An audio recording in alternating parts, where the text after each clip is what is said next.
મિત્રો, કોઈ જ ગુનો કર્યા વગર વડોદરા મધ્યસ્થ જેલમાં આવી ગયો છું. એટલે મને એવું લાગે છે ગુનો કર્યા વગર પણ જો જેલમાં આવીએ તો ઘણી બધી ગુના સાથેની વાતો જાણી શકાય અને ગુનાઓ અટકી જાય એવું પણ બને. બિલકુલ એ બધી વાતો કરી શકાય. બિલકુલ ને જ્યારે જેલને જોવામાં આવે છે બહારના એંગલથી, આમ બી જેલ થઈ એવું ક્યાંય આવે, આપણે અડોસ પડોશમાં કોઈનું સાંભળે એક ફલાણા ભાઈની જેલ થઈ તો કેટલો ગભરાટ ને કેટલો ભય ફેલાઈ જાય કે આ માણસને સજા પડી, આ માણસને પોલીસ લઈ ગઈ. તો આ બધા ભયજનક શબ્દો જ છે. તો એ બધાથી બચવા માટે શું કરવું, કે જેલને થોડીક ક્યારેક ક્યારેક જોતી રહેવી, તો ખ્યાલ આવે કે આ જેલમાં જવું સારું નથી. એટલે ક્યારેક કંઈક જૂટવી લેવાનું કોઈનું મન થાય, કંઈક પડાવી લેવાનું મન થાય, કંઈક કોઈકને મારવાનું મન થાય, આવો આવેશ આવી જાય. તો આવું કંઈક દ્રશ્ય જોયું હોય ને તો માણસ અટકી જાય કે બંધનો આખરે બંધનો જ છે. અને આમ તમને પથ્થરો ગમે, પણ જ્યારે એ પથ્થરો કેદ થઈ જાય ને, પથ્થરની કેદ, ત્યારે પછી એ બહુ જ સજારૂપ લાગતું હોય છે. એટલે જ આપણે સજા કહીએ જેલની. એ ક્યારેય મજા ના હોઈ શકે. એ ગમે તેટલું તમે જેલને સુંદર રીતના, સારી રીતના સુવ્યવસ્થિત રાખો, છતાં પણ જેલ એ આફ્ટર ઓલ જેલ જ છે. બિલકુલ, જેલ એ જેલ છે. અને એ એવા કોઈ મોહતાજ નથી પરિચયના કે મારે કહેવું પડે કે હું ઉષા રાડા સાથે છું. આમ તો બધા તમને ઓળખે જ, એટલે મેં આમ જુઓ તો તમારો પરિચય જ ના આપ્યો ને આપણે સીધી વાતો કરવા માંડ્યા. પણ વડોદરા મધ્યસ્થ જેલમાં અત્યારે એમની જવાબદારી છે. અને ઘણા બધા કેદીઓને મેં સાંભળ્યું છે કે એમને માં પણ માને છે. તો જેલની વિઝિટ કરીએ, રાઈટ, અને સમજીએ કે જેલમાં આવવાનું જ નથી, શા માટે નથી આવવાનું, અને આવી ગયા પછી પણ એ લોકો જ્યારે અહીંયા છે અથવા તો બહાર જાય ત્યારે એ પણ અહીંયાથી ઘણું બધું મનની જે કેદ છે ને, એમાંથી મુક્ત થાય એવો તમે જે પ્રયત્ન કરી રહ્યા છો એ સમજવો છે. જી બિલકુલ બિલકુલ. કલા હોય અને કલાનું વરદાન હોય તો માણસ બહુ બીજા કરતા સારું જીવન જીવી શકે. અને ભગવાનનો કદાચ લાડલો દીકરો આપણે માની શકીએ. આ પેઇન્ટિંગ્સ કરે છે કેદી, અને કોઈ શીખવાડી રહ્યું દ્રશ્યો મેં કેદ કર્યા છે. એ અહીંયા જ છે. તો એની સાથે થોડી વાતચીત કરી. બોલાવો ને થોડી. નટુને બોલાવો. ચિત્રો દોરવાનો જે શોખ છે એના વિશે વાત કરો. હા સર, મેં ચિત્ર બહારથી થોડું બહુ આવડે છે. અને સાહેબ મને બહુ શોખ છે ચિત્ર કામગીરીમાં. તો હમણાં હું બનાવી રહ્યો છું ચિત્ર. ફાઇન આર્ટ્સનો કોર્સ ક્યાંય કરેલો છે? ના સાહેબ, મેં કોર્સ તો નહીં કર્યો, પણ મારા માઇન્ડ હિસાબથી બનાવું છું સાહેબ. એટલે બહુ સારું ચિત્ર તમે દોરી શકો છો. એટલે ગોડ ગિફ્ટ છે તમને? ના સાહેબ, એવું સમજો. હા સાહેબ. ચિત્રો દોર્યા પછી કેવી મજા આવે છે સાહેબ? એટલે એ સમજવું છે, કારણ કે કલાકારને એકવાર ચિત્ર દોરાઈ જાય કેનવાસ ઉપર, કાગળ ઉપર, કલર ફાઇનલ સ્ટ્રોક કરી દઈએ આપણે, પછી જે આનંદ મળે છે એના વિશે વાત કરો. તો સાહેબ, હું જ્યારે ચિત્ર બની જાય છે, પૂરું તૈયાર થઈ જાય પછી એને જોઉં છું તો મને એમ અલગ જ આનંદ થાય છે કે હું આટલું સરસ બનાવ્યું છે ચિત્ર. તો ક્યાંક એવું પણ થાય છે કે ભગવાન એક બાજુ મને કલા આપી છે અને સંજોગોવશાત મારે અહીંયા આવવું પડ્યું છે, તો એવું લાગે છે કે ભાઈ ભગવાને આપણને જે રીતે પૃથ્વી ઉપર મોકલ્યા છે તો એક સુંદર ચિત્ર બનાવવાનું છે આપણું જીવન. એટલે ફાઇન આર્ટ્સના જે બધા તમને સ્ટુડન્ટ શીખવાડે છે, તો તમે એવું કહેવા માંગો છો કે જો તમે બહાર હોત, જેલની બહાર હોત, તો તમે ચિત્રકાર ના બનત, પણ ભગવાને થોડો સમય માટે મોકલ્યા અહીંયા, તો તમે ચિત્રકાર બનવાના છો? સર, હવે એમાં ઇન્ટરેસ્ટ છે તો કમ્પ્લીટ શીખી જાઓ ને બની જાઓ તો બહુ સારું છે મારા માટે. તો મેં કહ્યું ને કે આપણે બધા ચિત્રો છીએ ભગવાનના, અને ભગવાન રંગ પૂરતો હોય છે. તો આપણા જીવનમાં બધા એવા રંગ ભગવાન પૂરે કે જેથી કરીને કોઈએ જેલમાં ના આવવું જોઈએ, એવો એક સંદેશ આપી શકો? શું લાગે છે કે જેલમાં આવવું કેમ જરૂરી નથી? તમને તો ફાયદો થયો, પણ શા માટે ના આવવું જોઈએ? સાહેબ, હવે બહાર બધું અંદર આવું ના જોઈએ. અંદર એ તો કર્મના હિસાબે કોઈ સંજોગમાં કોઈ બનવાનું ના બનવાનું બની જાય તો સાહેબ એ થઈ જાય છે. તો મિત્રો, એમને કહ્યું કે અહીંયા એ જેલમાં આવ્યા તો એ ચિત્રકાર બની શકવાના છે, અને ભવિષ્યમાં તમારા ચિત્રોનું પ્રદર્શન થાય અને એનું વેચાણ થાય ત્યારે એક જુદો ઇન્ટરવ્યૂ કરવા આવીશ. હા સર, ઓકે, થેન્ક યુ. ભવિષ્યમાં એમની સાથે એક બીજો ઇન્ટરવ્યૂ કરીશું ત્યારે તમે દેશના બહુ સારા ચિત્રકારો હોય તેવી શુભકામનાઓ. Thank you very much. તો આજે વાતચીત કરી એના વિશે, કારણ કે બહુ ખૂબ અગત્યની વાત કરી રાઈટ. કે અહીંયા આવીને હા હવે જેલમાં આવવાનું તો કદાચ એમને આવવાનું જ હતું એવું તો છે નહીં કે ચિત્રો શીખવા આવ્યા છે, બિલકુલ. પણ જે પોઝિટિવ વાત એમને કરી Right. કે ચિત્રકાર બની શક્યા. હા. તો આ એક્ટિવિટી જે બધી અહીંયા ચાલી રહી છે એના વિશે વાત કરું, કેટલી અગત્યની છે. અને અહીંયા જે એક NGO છે પ્રાંગણ સંસ્થા, એના જે હેડ છે એ આ બધું લાવ્યા કે આ ચિત્રની એની બુક. એટલે જોઈને જ આશ્ચર્ય થયું કે આટલું સરસ કોઈ પેઇન્ટિંગ કરી રહ્યું છે કે કોણ છે. પછી એના બધા જે પેઇન્ટિંગ છે એ જોયા પછી એના આધારે બેગ પણ બનાવવામાં આવે છે. જે માર્કેટમાં બેગ આપણે જોઈએ છે, બેગ પણ અત્યારે બનાવી રહ્યા છે. પછી એવું લાગ્યું કે હજુ બી એનામાં ફિનિશિંગ આવે, એના ચિત્રોમાં પરફેક્શન આવે, એના માટે આપણે શું એને હેલ્પ કરી શકીએ અહીંયા છે ત્યાં સુધી. તો પછી અમે ફાઇન આર્ટ્સના સ્ટુડન્ટ્સ છે એમની હેલ્પ લીધી કે એ લોકો એને વધુ ને વધુ એનું સરસ મોડિફાઈ કરે અને પરફેક્ટ એનું પેઇન્ટિંગ બને ને ભવિષ્યમાં એ પ્રોફેશનલ આર્ટિસ્ટ તરીકે સમાજમાં બહાર આવે. એવું આપણે કંઈક કરીએ અને એને રોજ એની ટ્રેનિંગ આપવા અહીં આવી રહ્યા છે. મિત્રો, ફાઇન આર્ટ્સનો કોર્સ કરવો તો 5 વર્ષનો હોય છે, રાઈટ. એટલે એમને તો કદાચ અહીંયાથી જ એ બધું શીખવા મળી અહીંથી જવાનું શીખવા છે. મળી જશે. બિલકુલ. અને બહાર જશે ત્યારે એક સારા બિલકુલ ચિત્રકાર સારો તરીકે. આર્ટિસ્ટ બનશે. બિલકુલ.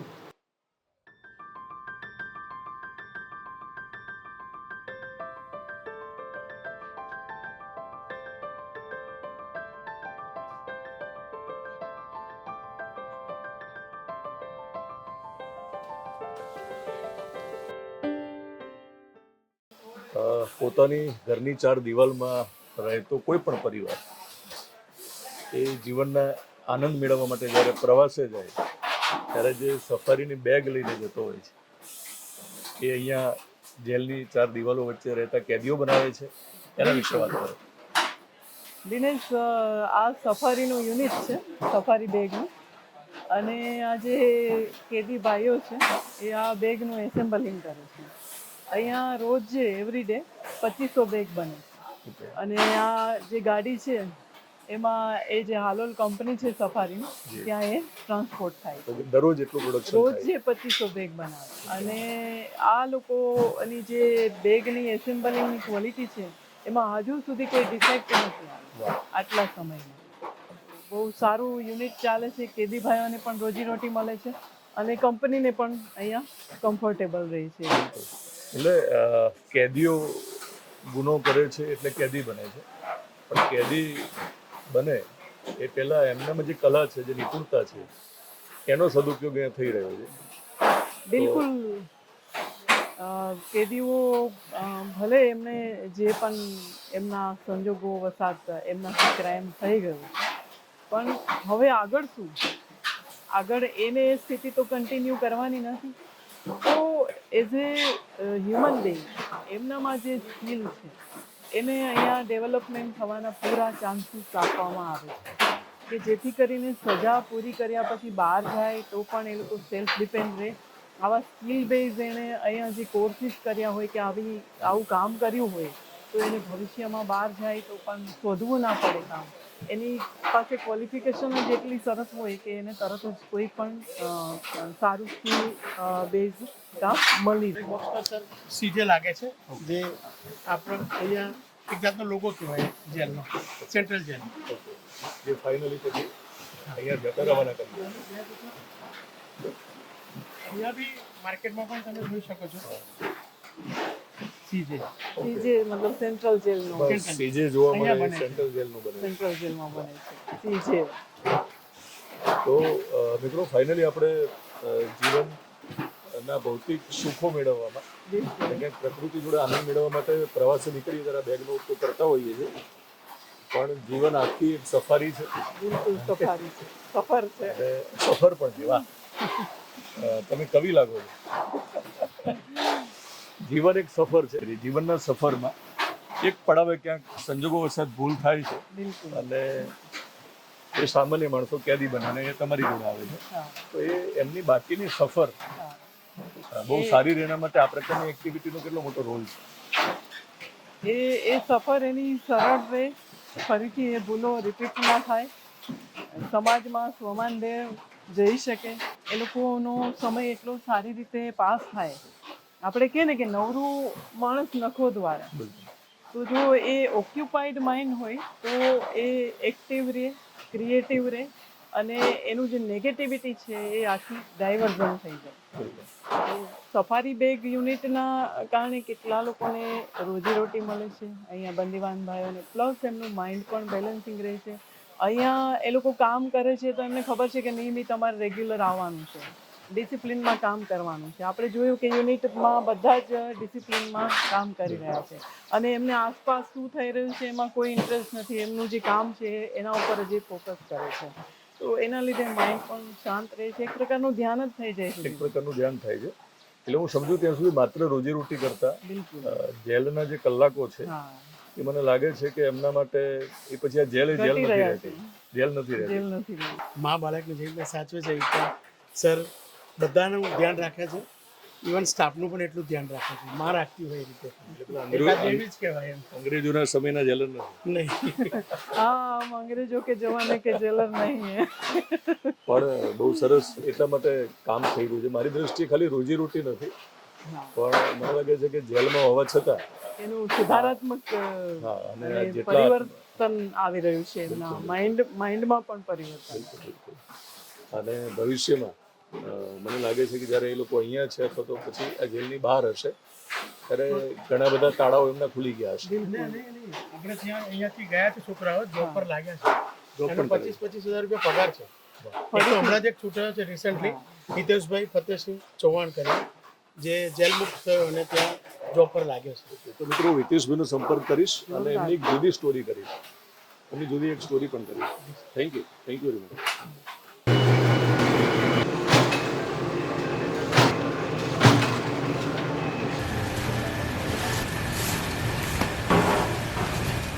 અને મેં અહીંયા અન્નપૂર્ણા વાંચ્યું એટલે હું સમજુ ત્યાં સુધી અહીંયા જ રસોઈ બને છે કેદીઓની. હા, એનું રસોડું છે અન્નપૂર્ણા. જઈ શકાય? જઈ શકાય. આવો. જેમ ભજનની જરૂર છે, મનનો ખોરાક છે, હા, એમ જ્યારે કેદીઓ અહીંયા આવી જ ગયા છે કોઈ કારણોસર, તો એમને કેવું અહીંયા ભોજન અપાય છે? ભોજન બહુ શુદ્ધ ભોજન હોય, આપણા ઘરમાં જેવું બનતું હોય એવું જ બને. અને સારી વાત એ છે કે બહારથી કોઈ રસોઈયા નથી આવતા, કેદીઓ દ્વારા પોતાના દ્વારા જ બનાવવામાં આવે, એટલે એમને જેવા ટેસ્ટ હોય એ પ્રમાણેનું જ બને. અને જો સારું ના બને તો કેદીઓ છે એમને કમ્પ્લેન પણ કરે કૂકને કે તે આજે આવું થોડુંક તેલ ઓછું નાખ્યું, મરચું વધારે નાખવાનું, મતલબ એને સજેશન આપ્યા રાખે. અને એ સવારમાં શાકભાજી આવે, એને અમારે પાસિંગ કહેવામાં આવે જેલની ભાષામાં. શાકભાજીનો જે ટેમ્પો આવે એને જાતે ચેક કરવાનો, 10:30 સવારે 10:30 તમે જાતે જ check કરો? જાતે જ ચેક કરવાનો. અને એમાં જો કોઈ નબળું શાકભાજી દેખાય તો એને રિટર્ન પણ કરી શકીએ. Okay. એટલે આપણા ઘરના રસોડામાં જે શાકભાજી આવતું હોય એવું જ સારામાં સારું શાકભાજી અહીંયા આવે.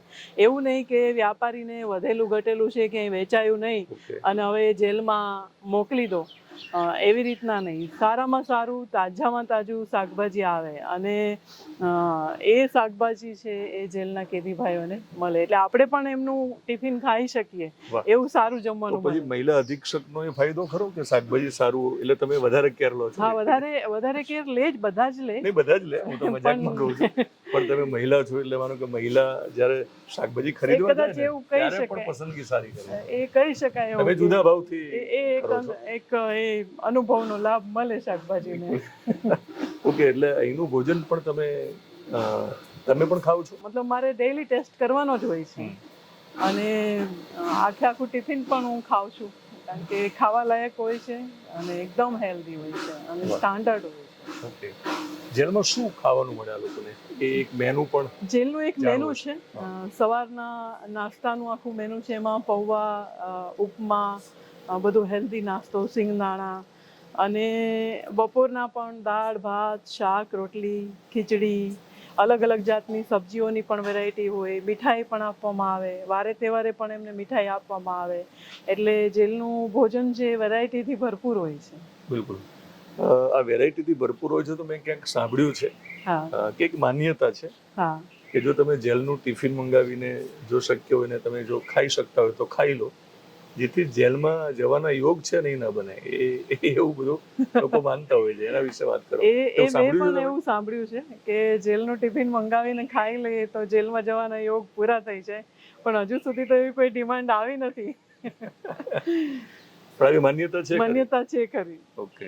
અને મોટા મોટા લોકો કદાચ આવું માની રહ્યા છે. હા, માની રહ્યા છે કે એકવાર જેલનું ટિફિન મંગાવીને ખાઈ લેવું જોઈએ. ઓકે.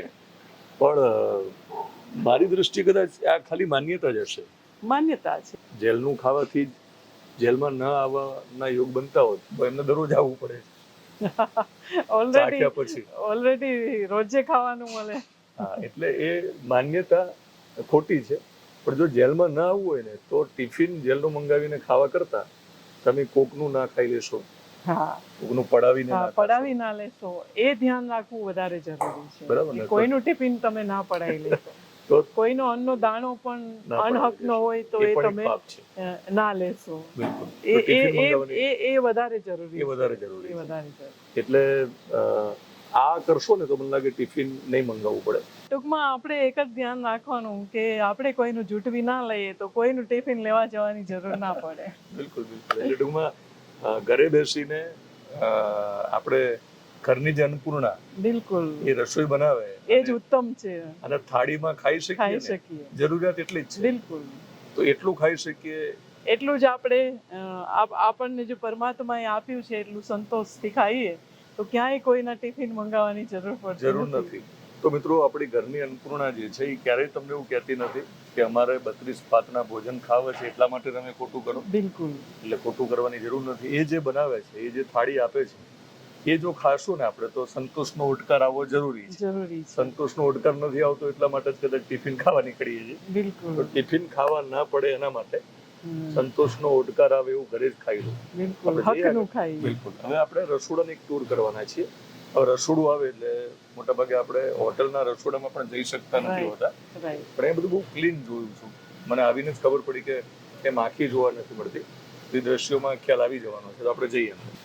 અને હવે સુગંધ આવી રહી છે. સુગંધ આવી રહી છે. મસ્ત સુગંધ આવે છે. ભાત દાળ શાક 4 વિભાગમાં આવે છે. આપણે જઈએ અંદર. બિલકુલ.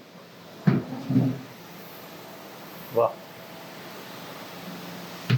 દાળની સુગંધ ખરેખર હા, આવે. બહુ મસ્ત. દાળ બહુ સરસ લાગી. જોરદાર. વાહ, આખવા મળે મને. હા હા, મળશે.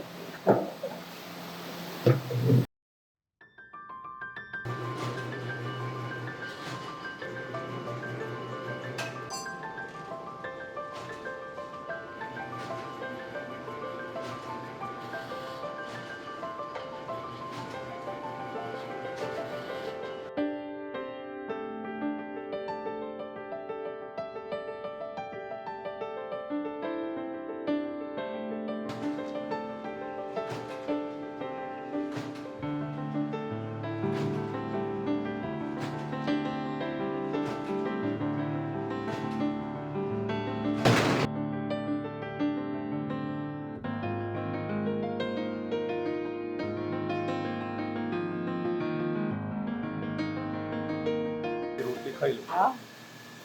પેલી માન્યતા હું માનતો નથી, પણ રોટલી સરસ બની છે. બહુ સરસ સુગંધ આવે છે એમાં. તો રસોડાની આપણે જ્યારે ટૂર કરી હા. તો ગમે તેટલી મોટા રેસ્ટોરન્ટમાં જઈએ ને હા. પણ એના રસોડામાં આપણે ના જઈ શકીએ. એટલા માટે જો જઈએ તો બીજી વાર ખાઈ ના શકીએ.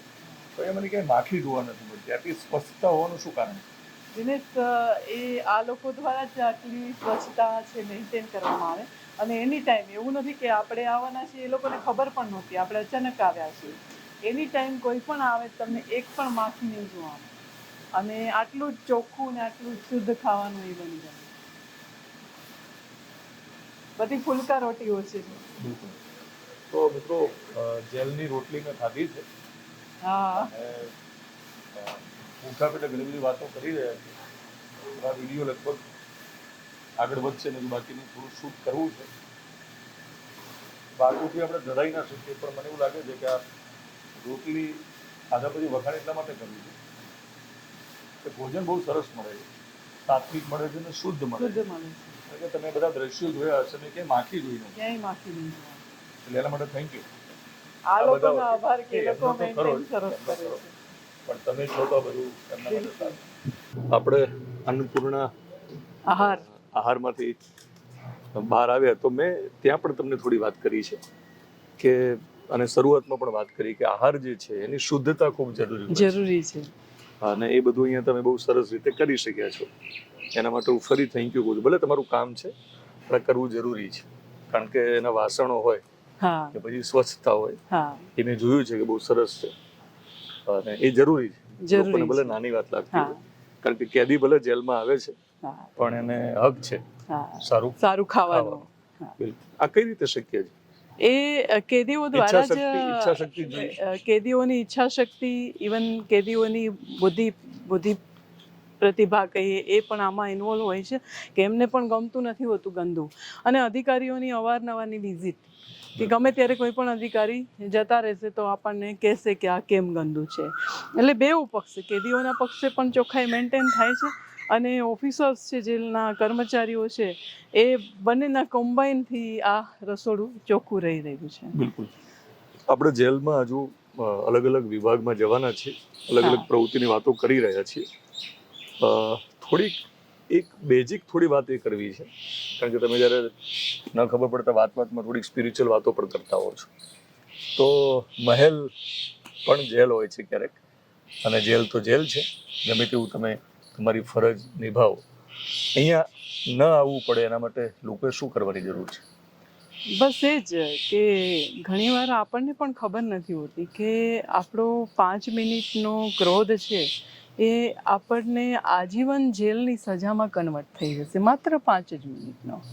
તો એ જે ક્રોધ છે એને આપણે કઈ રીતના ટાળી શકીએ અથવા નિવારી શકીએ, એવું એક વાતાવરણ આખું અંદર આપણી પોતાની અંદર ક્રિએટ થાય. આપણે ટાળીએ. સંઘર્ષ તો થતો હોય પણ વધારે પડતા સંઘર્ષ કે ઘર્ષણમાં આવવાનું આપણે અવોઇડ કરીએ કે જેથી કરીને આ સંજોગો ઊભા ના થાય. બાકી જે વાત કરી કે આજે મેલ હોય અને એમાં પણ તમને કહેવામાં આવે કે હવે તમે આટલા કન્ફાઇન એરિયામાં જ છો, તમારા મેલની બહાર નીકળવાનું નથી, તો એ મેલની દિવાલો જેલમાં જ કન્વર્ટ થઈ જવાની છે. એટલે જેલ છે એ ખાલી એને દિવાલો પૂરતું મહત્વ નથી, પણ તમારું કન્ફાઇનમેન્ટ ક્યાંય થઈ ગયું એટલે એ કેદ જ બની ગઈ છે. તો બેટર છે કે આપણે મનની એવી કોઈ કેદો ન બનાવી દઈએ, આવેશોની, આવેગોની, ગુસ્સાની, કે જેથી કરીને આવી દિવાલોની કેદમાં આપણે આવવું પડે. અને એ જે પીડા છે, પીડા મનની છે, જ્યારે તમને કહેવામાં આવે કે આ 4 દિવાલમાં રહેવાનું છે, ત્યારે એ ડિપ્રેશનમાં પણ કન્વર્ટ થઈ શકે છે. અને ઘણા પેરેન્ટ્સ છે એ અમને કહે છે કે અમારા બાળકોને જેલ વિઝિટ કરાવી છે મેડમ, તો એને ખ્યાલ આવે કે આવી જેલ હોય છે, તો જેથી કરીને કોઈ ક્રાઇમ કરતા હોય ને તો બી આ જેલ જોઈ હોય તો એ ક્રાઇમ કરતા અટકી જાય. બહુ જરૂરી છે જેલ વિઝિટ. બિલકુલ. આપણે જોઈશું હમણાં કે જે સાયકોલોજીસ્ટ છે RRUના, એ કેવું સરસ એનું કાઉન્સેલિંગ કરે છે, એમની પીડા વ્યથા ઓછી થાય એવી મહેનત કરી રહ્યા છે. સાથે સાથે જેલ એક ગૃહ ઉદ્યોગ છે, એક મિની ઇન્ડસ્ટ્રી ટાઈપનું છે. અહીંયા કેદીઓને ખાલીપો ભરાય, નવરા બેઠા એનું મન છે એ કોઈ ખોટી પ્રવૃત્તિમાં ઇન્વોલ્વ ના થાય, કે ને નવરું બેઠું માણસ નખો જ વાળે, એવું ના થાય. એના માટે એટલી બધી એક્ટિવિટીઝનું વૈવિધ્ય છે.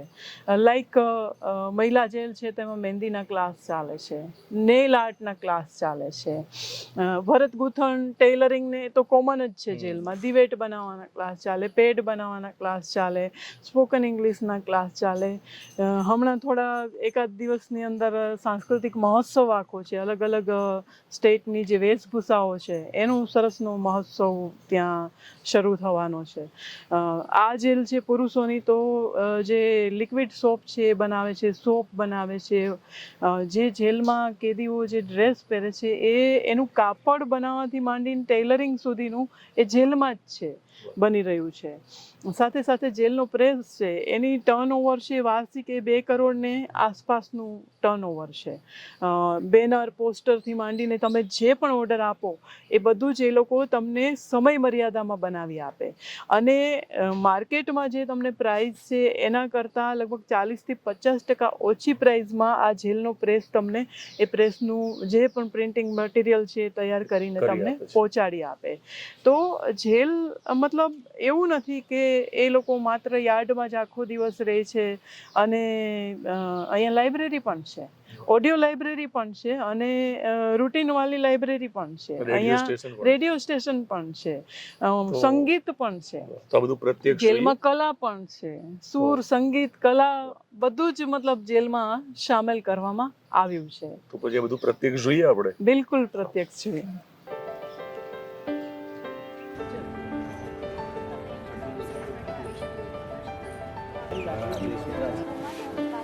हेलो धीरज, तो हम लोग साइको सोशल केयर सेंटर से है. तो इधर हम लोग जितने भी इनमेट्स हैं लाइक प्रिजनर्स, इनको हम लोग काउंसलिंग प्रोवाइड करते हैं, साथ में थेरेप्यूटिक इंटरवेंशंस भी देते हैं. उनके आजीवन मतलब अभी जो समस्याएं चल रही है जैसे एंजाइटी हो, डिप्रेशन हो या सुसाइडल टेंडेंसीज हो या फिर डे टू डे लाइफ में उनकी जो दिक्कतें आ रही हैं उन सबको हम समझते हैं और उनको भी समझाते हैं ताकि हम लोग उनको रिहेबिलिटेट कर पाए और वो आगे जाके रेसिडिविज्म ना करे. यानी अब जब वो बाहर जाए सोसाइटी भी उनको एक्सेप्ट करे, वो भी खुद को एक्सेप्ट करे जो चीज़ें हुआ और आगे जाके वो चीज़ रिपीटेड ना हो. तो वो एक्सेप्टेंस लाने के लिए और साथ ही में इधर वो जो रह रहे हैं जितने भी जैसे अंडर ट्रायल है या फिर कन्विक्टेड है, तो दोनों कैदियों को हम लोग उस प्रकार से काउंसलिंग देते हैं ताकि उनके लिए वो फ़ायदा रहे, वो खुद को समझ पाए कि कहाँ उनकी चीज़ें गलत थी या कैसी है, या फिर अभी जो चीज़ों को लेके उलझ जाते हैं इधर आने के बाद परिवार से दूर समस्या इतनी बढ़ जाती है, उस सब में उनको थोड़ी मदद मिले. ताकि इसलिए हम उनको इंटरवेंशंस देते हैं, थेरेपीज़ देते हैं, साथ ही साथ काउंसलिंग प्रोवाइड करते हैं और उसके साथ हम लोग साइकोलॉजिकल असेसमेंट वगैरह भी करते हैं. तो पर सेशन हम लोग इंसान के हिसाब से मतलब इनमेट के हिसाब से हम लोग उनका सेशन डिसाइड करते हैं कि आगे जाके कितने सेशंस लेने हैं, और जब हमें लगता है कि उनमें चेंजेस आ रहे हैं तो हम उनका टर्मिनेशन भी कर देते हैं और उनको फीडबैक भी लेते हैं. Music therapy, art therapy and all creating some, तो उनको भी थोड़ा स्पेस मिलेगी और अच्छा लगेगा ताकि वो the acceptance that they are willing to get so that they can get the acceptance from here only. Why not from here? Because यहाँ पे ये लोग 4 दीवारी के अंदर है, तो इधर से अगर वो acceptance इनको मिल सकता है तो बाहर जाके it will be easier for them कि the society will accept them and they will also accept the society and start their own things. वापस से वो चालू कर सकते. तो उस हिसाब से हम उनको गाइडेंस देते हैं, काउंसलिंग. કેદીઓ જ્યારે જેલમાં હોય છે અને કેદમાં હોય છે એટલે એમનું જે મન છે એ મનને માનો કે કેદમાંથી મુક્ત કરવું કેટલું જરૂરી છે. અને અત્યારે આ જે દ્રશ્ય જોઈએ છે અને અહીંયા કેદીઓ માટે જે કંઈ કાઉન્સિલિંગ થઈ રહ્યું છે એના વિશે વાત કરો. મન જ અહીંયા લાવ્યું છે ને દિનેશ. આમ જોવા જઈએ તો મનના આવેગો અને મનના આવેશો જ્યારે આઉટ ઓફ કંટ્રોલ થયા એટલે એ ક્રાઇમ થયો, બરાબર? તો એ આવેશ અને આવેગ કંટ્રોલમાં રહેવા એટલા જ જરૂરી છે. હું તો એવું કહું છું કે બાળકને નાનપણથી જ્યારે સ્કૂલમાં હોય ને ત્યારે જ એના આવેશ એના આવેગો પ્રકૃતિગત હોય છે. એ આવવાના તો છે જ, પણ એને નિયંત્રિત કઈ રીતના કરી શકાય એવું એજ્યુકેશન આપવું જોઈએ સ્કૂલ, હાઈસ્કૂલ, કોલેજીસ બધામાં. અને આફ્ટર ઓલ મનુષ્યતા આનાથી તો ઓળખાય છે કે આપણે આપણા આવેગો અને આવેશોને નિયંત્રિત કરી શકીએ છીએ. પશુતા અને મનુષ્યતામાં આ જ ગેપ છે કે આપણે આ વસ્તુને નિયંત્રિત કરી શકીએ છીએ.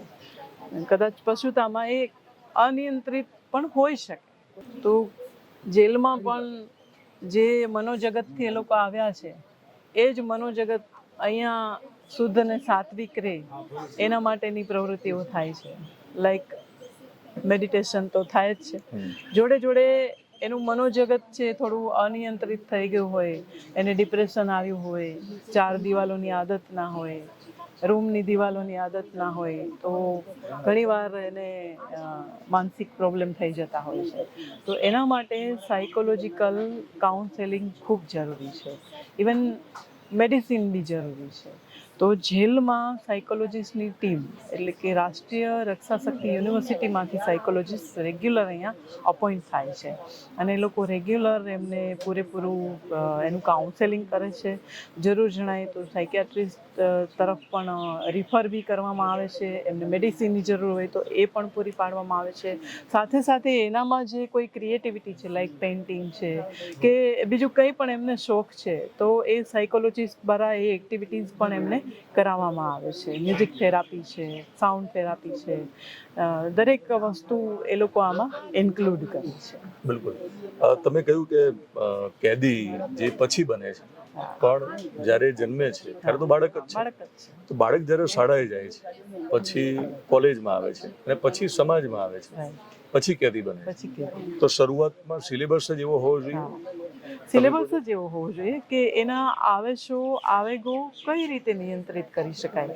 આ સાયકોલોજીસ્ટ એ તો કાઉન્સેલ કરી રહ્યા છે ને કે આપણે આપણા આવેશો છે એને કઈ રીતના નિયંત્રિત કરીએ, એને કઈ રીતના કંટ્રોલ કરીએ, કેવું જીવન શૈલી આપણી હોવી જોઈએ કે જેથી કરીને એક નિયંત્રણમાં રહે. આખરે નિયંતાની જ આ સૃષ્ટિ છે. તો જે નિયંતા છે એ નિયંત્રિત કરે છે તો જેને એણે અહીંયા જન્મ આપ્યો છે એનામાં એ શક્તિ એણે આપી જ છે. બિલકુલ. તો આ એક નિયંત્રણનું જ કામ છે. તો શિક્ષણ પદ્ધતિ જે આપણી છે એમાં વારંવાર બદલાવ આવી રહ્યા છે, તો એમાં મને લાગે છે કે આ જરૂરી છે. નાનપણથી તો પછી કદાચ આ સ્થિતિ જ નહીં આવે સ્થિતિ જ કે અહીંયા આપણે કાઉન્સેલિંગ કરવું. બિલકુલ. ઓકે, હવે મનોસ્થિતિની વાત કરો છો તમે, રાઈટ ત્યારે ધ્યાનનો પ્રમાણે તમે ઉલ્લેખ કર્યો, રાઈટ. તો થોડું ધ્યાન વિશે વાત કરો. ધ્યાન અહીંયા એક્ટિવિટી શું કરો છો ધ્યાન કેદીઓ માટે જે કરો છો, તમારા ધ્યાનની વાતો કરવા માટે એકદમ ધ્યાનથી તમને સાંભળવા છે, ઓકે એના માટે ક્યાંક બેસીને આપણે વાતચીત કરવી છે. પણ અત્યારે અહીંયા જે એક્ટિવિટી થઈ રહી છે ધ્યાનની, ખાસ તો એમને કહ્યું કે એમને મનની કેદમાંથી મુક્ત કરવા માટે જે કંઈ થઈ રહ્યું છે એના વિશે વાત કરો.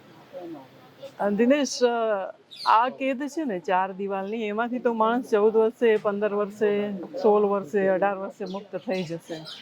પણ જે આપણી મનની કેદ છે, વિચારોની કેદ છે, ચિત્તના જે દ્રશ્યોની કેદ છે, એમાંથી તો કદાચ ખબર નહીં કેટલા ભાવ લાગે, કેટલા જન્મ લાગે.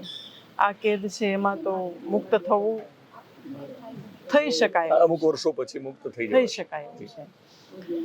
શરૂઆતમાં જ્યારે આવી હતી જેલમાં તો કેદીઓના ઝઘડા બહુ થતા. મતલબ નાની નાની વાતમાં ઝઘડી પડે કે આણે ગાળ આપી, આણે મને આમ કહ્યું ને આણે પેલું કહ્યું. પછી એ ઝઘડા થોડુંક ક્યારેક હિંસક રૂપ ના લે એટલા માટે મને એવું લાગ્યું કે આ જ કેદીઓ ઉપર આપણે ધ્યાનનો પ્રયોગ કરીએ તો કેવું રહે. એટલે અહીંયા કોન્ટેક્ટ કર્યા કે પહેલાં કોણ આવતું હતું ધ્યાન શીખવવા માટે. તો ખબર પડી કે બ્રહ્માકુમારીઝ એ લોકો ધ્યાન શીખવતા. એટલે એમને બોલાવ્યા અને એમને રેગ્યુલર ધ્યાન કરાવીશું એવું એમનું આખું યોગદાન હતું જેલ પર. એ ફરીથી આપણે એને શરૂ કરાવ્યું. તો એવરી ડે અહીંયા મેલ છે એ વિભાગ, ફિમેલ વિભાગ, એ બંનેમાં રેગ્યુલર વિધાઉટ એની બ્રેક છેલ્લા 1.5 વર્ષથી ધ્યાન ચાલે છે. તોફાની કેદીઓ હોય, આમ તોફાની તો ના કહી શકાય, પણ જે લોકોને થોડો ગુસ્સો આવતો હોય, ક્રોધનું પ્રમાણ વધારે હોય, આવેશ વધારે હોય, તો એવા કેદીઓ જ્યારે અમારા ધ્યાને આવે ત્યારે અમે એમને પણ ધ્યાનમાં બેસાડીએ છીએ, જેથી કરીને એ લોકો પણ મનની શાંતિ અનુભવે. એમને કર્મની થિયોરી ખબર પડે કે આપણે જે કંઈ કર્મ કરશું એ આપણા તરફ જ ડાયવર્ટ થવાનું છે. આજે મેં કોઈને લાફો માર્યો તો એ રિટર્ન મારા તરફ જ આવશે, નહીં કે તારા તરફ એ પાસ થાય. તો એ કર્મની થિયરી છે ને એ એમને ખ્યાલ આવે, સમજ આવે. આફ્ટર ઓલ સમજ જ બહુ જરૂરી છે ને જીવન જીવવામાં. કહે ને કે સમજદાર હોવું, આ સમજદાર વ્યક્તિ છે. તો ધ્યાનમાં એ પ્રયોગ સફળ રહ્યો. અને અમારા જેલના જે ખટલા એટલે જે ઝઘડે બે પાર્ટીઓ એ પછી આવે અને એનું આખું જજ કરવાનું કે આ કોનો આમાં વાંક હતો ને નહોતો ને પુરાવા આધારિત, એને ખટલા કહે જેલમાં. એ નવો શબ્દ હતો. તો એ ખટલામાં બધાનું આવવાનું ઘણું બધું ઓછું થઈ ગયું. જે વધારે પડતી હિંસક મારપીટ હતી એ પણ ઓછી થઈ ગઈ. તો ધ્યાન છે એ રિઝલ્ટ ઓરિએન્ટેડ છે, મનુષ્યની પ્રકૃતિમાં સુધાર લાવી શકે છે. કેવી નાની નાની સામાન્ય બાબતોમાં આ લોકો જેલમાં આવ્યા છે? એકદમ નાની નાની બાબતોમાં જેને કે તે મને કેમ ગાળો આપી અને ઉશ્કેરાટમાં એની પાસે જે કંઈ હતું આસપાસમાં એ મારી દીધું. કોઈ બે ઝઘડ્યા અને એમાં એક તરફથી વધારે એને લાઠી મોટેથી વાગી ગઈ અને એ ઢળી પડ્યા. કોઈ છે એ કંઈ સાસરેથી પાછું આવ્યું અને એના મધરે એવું કીધું કે તું આમ સાસરેથી પાછી આવી હવે કંઈ કામ નથી કરતી ને એના ઉશ્કેરાટમાં આવીને એને માર્યા. તો આવા બધા નાના નાના સિમ્પલ ઝઘડાઓ કે તું કેમ અહીંયા આવ્યો નહીં, મેં કીધું એ કેમ માન્યો નહીં, તે મારું માન્યું કેમ નહીં કર્યું, એમાં પણ પાછો અહંકાર આવી ગયો. તો આવી નાની બાબતમાં એ લોકો આવ્યા છે, બધા જ ઓર્ગેનાઇઝ ક્રાઇમમાં નથી આવ્યા. તો મિત્રો આપણે વડોદરાની મધ્યસ્થ જેલમાં હતા. આઈપીએસ ઉષા રાડા એમની ફરજના ભાગે અહીંયા એ ફરજ બજાવે છે. આપણે આઈપીએસ કહીએ છીએ પણ અહીંના જે લોકો છે એમને માં કહે છે. તો એ બહુ સરસ રીતે જતન કરી રહ્યા છે, મનનું પણ જતન કરે છે, એ બહુ અગત્યની વાત છે. હવે આઈપીએસ જ્યારે લગાડીએ કે એની પરિભાષા આપણને ખબર છે આઈપીએસ એટલે શું? આઈપીએસ એટલે શું? Indian police service. ઓકે, તો આઈપીએસ ઉષા રાડાને મળ્યા આપણે અને આ વિડીયોને અહીંયા પૂરો કરીએ છીએ. પણ એક બીજા આઈપીએસ ઉષા રાડાને મળવું છે, જે આઈ એટલે ઇન્ટેલેક્ચ્યુઅલ પણ છે, ઇનોસન્ટ પણ છે, પી એટલે પીસફુલ છે અને એસ એટલે સોલ છે. વાવ. જે ઇનોસન્ટ પીસફુલ સોલ છે ઓકે. એવા આઈપીએસ ઉષા રાડાને મળવું છે કે તમે નેક્સ્ટ વિડીયોમાં એમની સાથેની વાતચીત જોઈ શકશો. એક જુદા આઈપીએસ ઉષા રાડાને મળવું છે, એક વિશેષ આઈપીએસ ઉષા રાડાને મળવું છે. ખાસ જોજો. આ વિડીયોને અહીંયા પૂરો કરીએ છીએ અને તમે પણ ક્યાંક કેદ છો મારી દૃષ્ટિએ ન ખબર પડતા કે મારા વિડીયો જોવો છો પણ સબસ્ક્રાઇબ કરવાનું ભૂલી જાઓ છો. તે તમારી આંગળીઓને થોડી મુક્ત કરો અને યુટ્યુબ ચેનલને તમે સબસ્ક્રાઇબ કરો, કારણ કે 1 મિલિયન વ્યૂઝ દર મહિને આવે છે. સબસ્ક્રાઈબર 5.5 લાખ છે. એનો મતલબ એ છે કે તમે 50% જે લોકો છો એ ખાલી વિડીયો જોઈને નીકળી જાઓ છો. તો ચેનલને તમે સબસ્ક્રાઇબ કરો અને ફેસબુક અને ઇન્સ્ટાગ્રામમાં જોતા હોય તો ફોલો કરો. Thank you very much. Thank you. ગુરુજીનો પાર ના પાયો, હે ના પાયો રામ ન પાયો રે. પૃથ્વીના માલિક તમે રે, તારો તો હે અમે તરે રે.